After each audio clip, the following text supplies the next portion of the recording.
say having some sort of helix or some sort of twist. So the twist or the current is the magnetic dipole, and then the direction of the helix comes from the electric dipole. The reason why circular dichroism spectroscopy is so inefficient and generally requires a large number of, say, proteins or molecules to be in solution is because the magnetic field of light does not interact strongly with the magnetic dipole of most chiral molecules.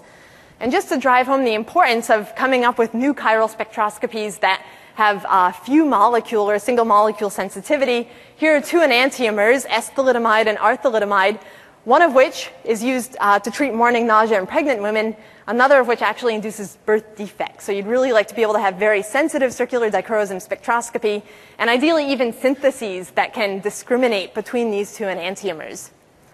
And then a final quick application for optical frequency magnetism would be in enhancing natural magnetic transitions. For example, the lanthanides can upconvert or can fluoresce, and some of the light emission that you see from these lanthanides comes from magnetic dipole transitions.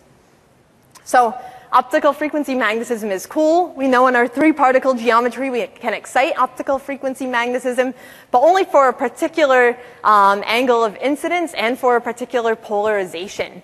So what my group and I wanted to do is create a metamaterial liquid that exhibits strong optical frequency magnetism.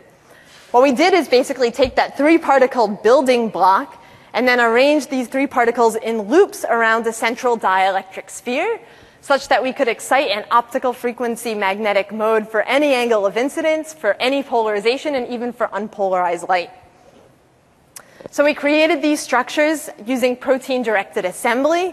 We basically had silver nanoparticles that were functionalized with biotin, silicon nanoparticles that were functionalized with streptavidin, and then based upon the strong biotin,